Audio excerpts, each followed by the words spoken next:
The morning of my wedding day has always been a picture of perfect peace and joy. Warm light falling through the windows, the smell of fresh flowers, the voices of loved ones who were sincerely happy for your happiness. But that day, there was something different, a subtle tension, like a treacherous wind that makes the ocean stir, even though there are no clouds on the horizon. I arrived at the ceremony venue before everyone else. I wanted to check whether everything was ready, whether the chairs were arranged correctly, whether there were enough flowers, whether the music was working. The organizers, kitchen staff, and decorators were bustling around me. No one seemed to care how I felt, but I didn't feel angry. I was full of joyful anticipation. The feeling that in a few hours my whole life would change filled me to the brim. When she arrived, my heart skipped a beat.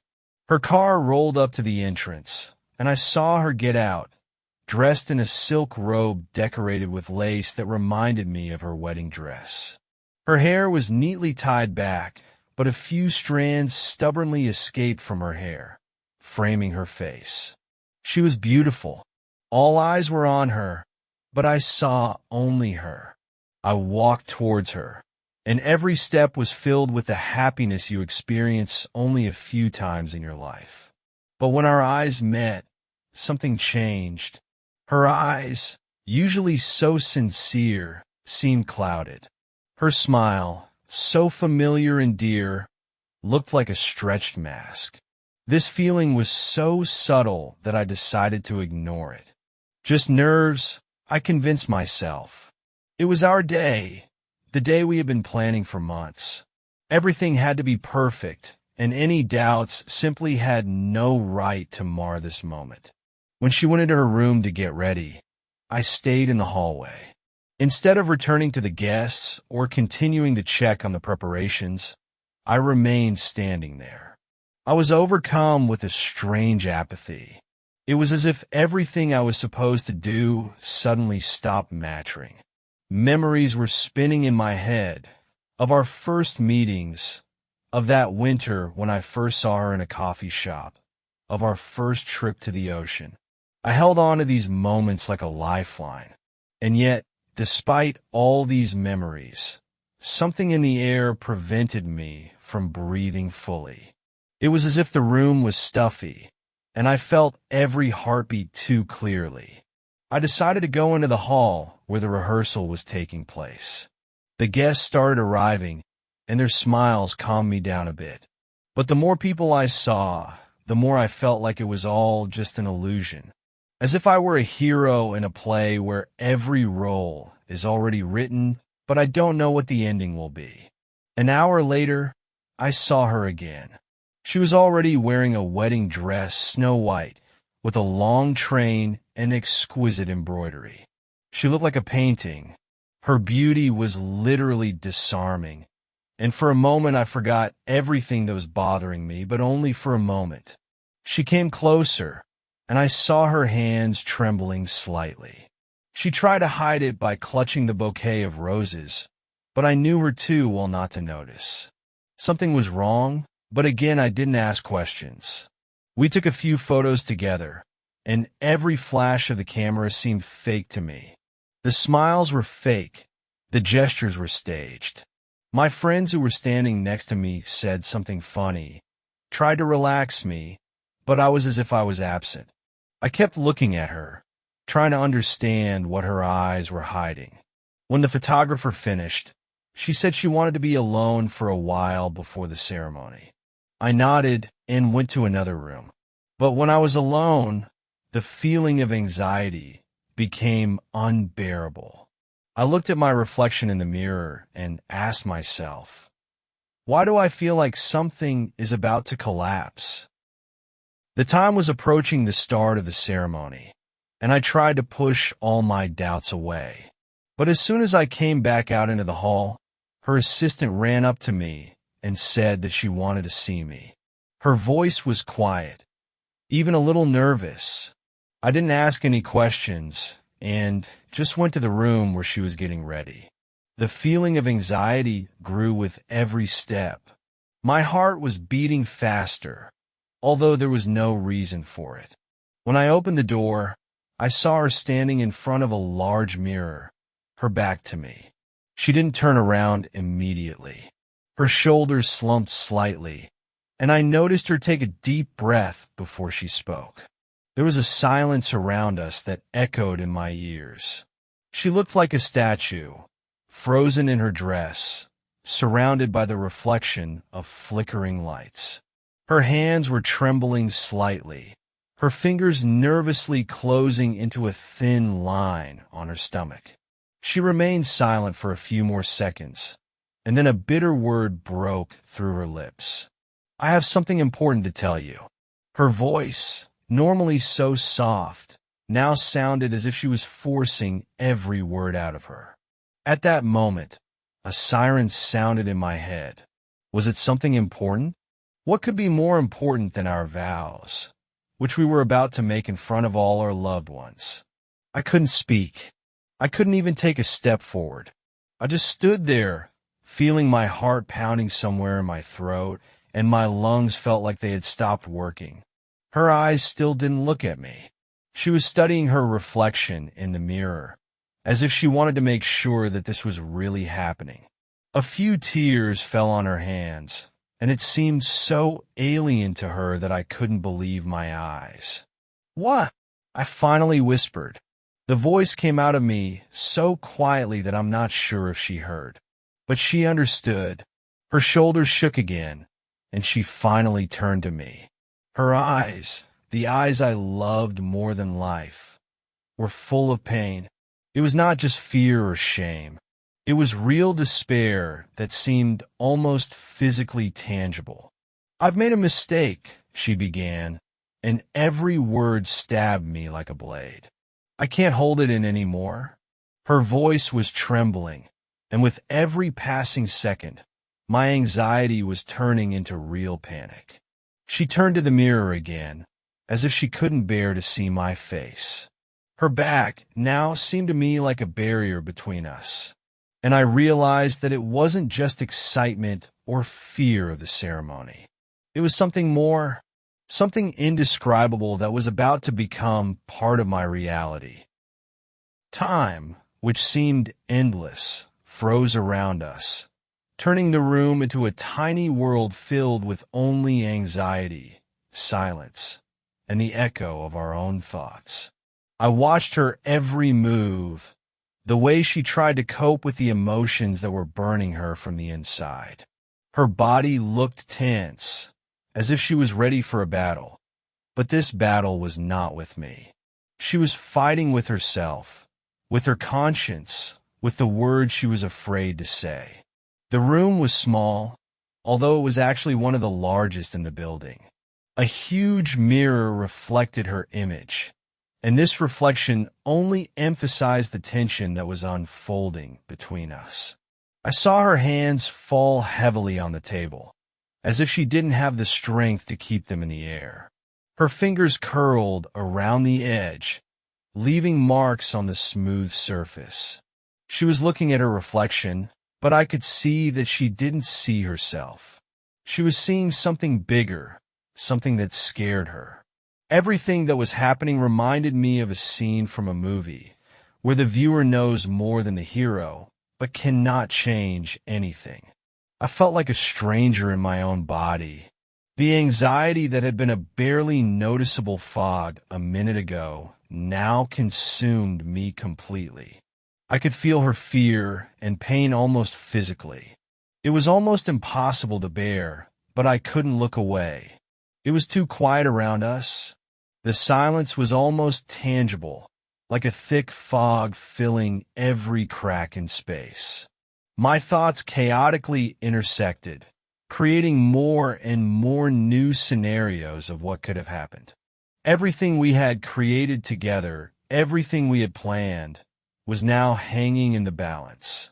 Every move she made seemed like a sign to me, every gesture a part of a story I didn't know yet. She turned away from the mirror and took a few steps toward the window. Her shoulders were slumped, and every movement betrayed fatigue. It seemed as if she was carrying the weight of the world. Her back looked so fragile that I wanted to go over and hug her, but I couldn't bring myself to move. Something in her behavior stopped me. It wasn't just nervousness. It was fear of the unknown, of what she had to say. The sunlight that came through the curtains illuminated her face, but even this warm ray could not hide her pallor. I saw her put her hand to her lips, as if trying to hold back the words that were coming out. Her eyes were looking out the window, but she didn't seem to see anything around her. It was the moment when she seemed to dissolve into her own thoughts, leaving me alone with the burden of waiting. Time turned into infinity. Every second was stretching like a clock in a Dali painting. I could feel the cold chilling me to the bone, even though the room was warm. She turned to me, and on her face I saw what I feared the most, a mixture of pity, fear, and remorse. It was the look of a person who had realized that she was about to change everything, and who could not stop this process even if she wanted to. She took a step toward me, and that moment seemed like an eternity. Her movements were slow, as if she were walking on water. Her hands went down again, and I noticed her fingers slightly clenching, as if she was trying to find support in it. My breathing was getting heavier and heavier, and I felt as if my lungs were unable to cope with their task. There was some invisible line between us that I did not dare to cross. I began to recall all the moments that had led us to this day. Our meetings, conversations, laughter, her smiles, which always seemed to me the most sincere in the world. But now all these memories merged into one big blur that no longer had any color. I tried to find an explanation for what was happening, but my mind stubbornly refused to give me answers. When she finally stopped in front of me, the space between us was so saturated with emotions that it seemed like it was about to explode. Her eyes met mine again, and I saw something in them that I had never seen before. It wasn't just remorse. It was despair that burst out of her like a storm. Her lips trembled slightly, but she said nothing. And it was this silence that was louder than any words. It seemed that the whole world had frozen. Even time had stopped moving. We were just two people standing in the center of a room full of unspoken words. Her face became a picture that said it all. Pain, fear, remorse, and at the same time helplessness. I could feel the ground beneath my feet begin to shake. It was the moment when I realized that everything I knew no longer mattered. Her shoulders sank even lower, and I realized that she could no longer bear the burden. Her hands went up to her face, covering it from my gaze. The tears that she had been trying to hold back were now pouring down without stopping. It was not just crying. It was the cry of a soul that could no longer hold the pain inside. I stood there paralyzed. All my sensations were mixed into one big wave that rolled over me over and over again. I could feel the world around me starting to fall apart. All the plans, all the dreams we had made together now seemed so far away, as if they had never existed. And although I hadn't heard a single word yet, I already knew it was the beginning of the end. Her pain was so real that I could feel it in every cell of my body. It was more than just a confession. It was a truth that was going to change us forever. But I wasn't ready. I wasn't ready to hear what she had to say. And yet, that moment had already come. There was no turning back. When the words were spoken, they broke the silence like a lightning strike in a cloudless sky. I did not hear them immediately. They seemed to me a distant sound, like the sound of waves crashing on rocks. My consciousness refused to accept them, and only after a few seconds did they penetrate my understanding. The words carried with them a truth that changed everything. The blow was so strong that I felt it physically, My breathing became labored. My heart suddenly slowed down, and then began to beat furiously. I looked at her, but I no longer saw the person I had known all my life. There was a strange woman standing in front of me, with eyes full of tears and trembling hands still covering her face. Her figure was both familiar and completely unrecognizable. My mind began to chaotically search for an explanation. Memories exploded before my eyes like bright fireworks, each representing a moment in our past. The first meeting, the first date, her laugh which I adored. All of this was now overshadowed by the one fact she had just uttered. This fact could not be fought. It could not be ignored. It had already become a part of me.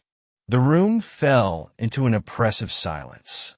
Her words hung in the air, filling the space with a poisonous atmosphere. Every second seemed like an eternity, and at the same time, everything was happening too fast. My body reacted before I had time to comprehend my actions. I felt my legs take a step back, as if trying to distance myself from the reality that had fallen upon me. But there was no escaping it. I tried to find the strength to speak, but my throat felt like it was clamped with an iron hoop. No words came out. Only the inner scream that sounded inside echoed with a throbbing pain in my chest. I could feel my hands trembling, but I couldn't do anything about it. This moment was all-consuming. She stood in front of me, as broken as I was. Her shoulders shook slightly from her suppressed crying, and tears streamed down her cheeks, mixing with her makeup. She wanted to say something, but she couldn't. Her eyes searched mine for understanding, for forgiveness, for some gesture that might indicate that all was not lost. But I could not give it to her. My head was full of questions. How? Why? When? They whirled around in my mind, giving me no chance to find answers. My heart ached because I knew that everything I loved and valued had been destroyed. I stood in front of the wreckage of our life together and did not know how to put it back together. Even at that moment, I tried to convince myself that it was just a nightmare, that I was going to wake up and everything would be as it was before. I would see her smile again, hear her laugh, feel her touch. But reality did not allow me to escape. It was here and now, cold, cruel, inevitable. My mind started looking for someone to blame. Was it her? Myself? The person who caused this? But no accusation brought any relief. Only bitterness grew inside, filling every corner of my soul. I felt lost, like a ship caught in a storm and lost all its bearings. Her voice, trembling and barely audible, finally broke the silence. She tried to explain, to justify herself, to find some words that could bring me back to her. But these words did not matter. They smashed against the wall of my pain, leaving only echoes. I could no longer trust. I could no longer listen. At that moment, I realized that there was an unbridgeable gap between us. It was too deep, too wide to be bridged. All our dreams, plans, and hopes were now on the other side of that gap. And I didn't know if I even wanted to try. The emotions inside me were raging like a hurricane. Anger, pain, despair, despondency. They merged into one all-consuming wave that was about to destroy me. But instead, I froze. I became a statue that could neither move nor speak. I could only watch everything collapse. She knelt down, burying her face in her hands. Her crying grew louder and louder, as if she hoped her tears could wash away what had happened. But I knew it was impossible. What had been destroyed was beyond repair. My body didn't seem to belong to me anymore. It became a shell, empty and cold. I felt my legs take a step back, then another. I didn't know where I was going. I just wanted to leave, away from this pain, from this room, from her. But I knew that the pain would stay with me. It would follow me wherever I went. This moment will always remain in my memory, as a reminder of how easily everything can fall apart.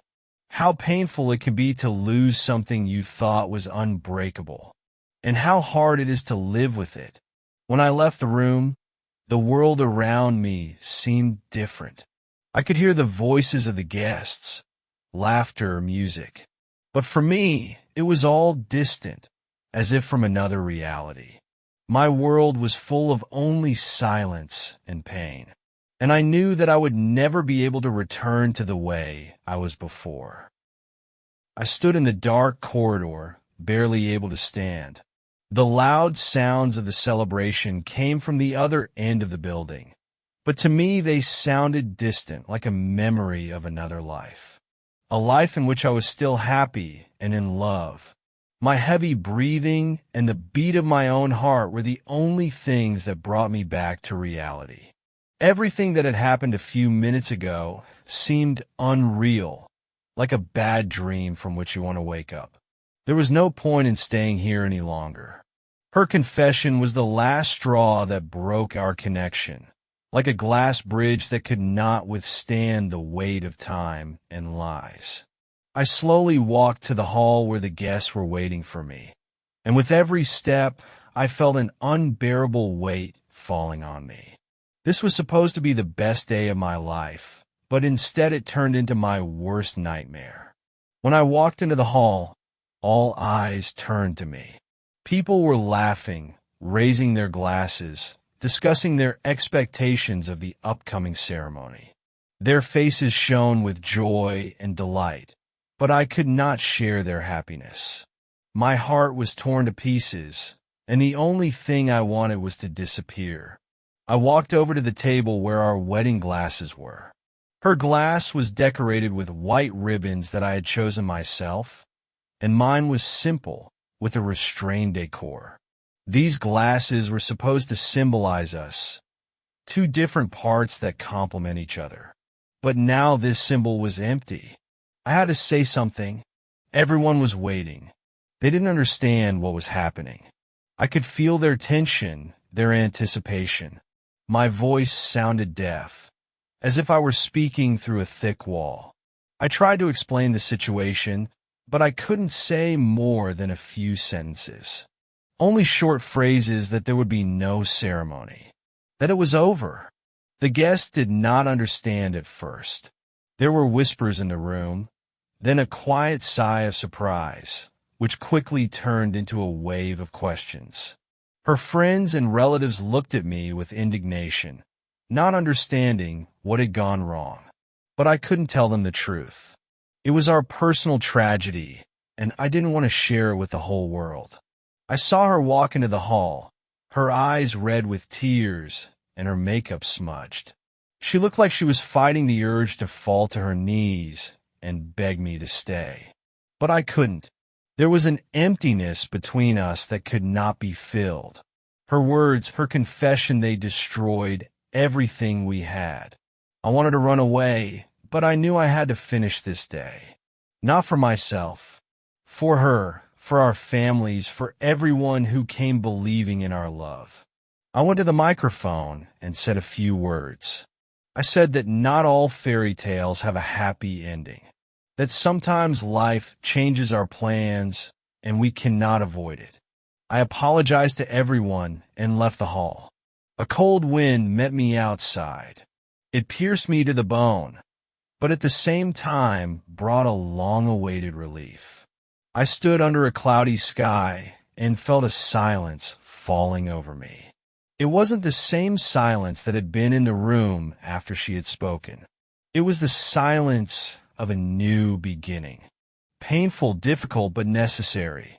I could no longer think about what had happened. That day will stay with me forever, like a scar on my soul, a reminder that sometimes we have to lose something important to find ourselves. But I knew that over time, I would be able to move on. I could find a new path, And maybe someday I would believe in love again.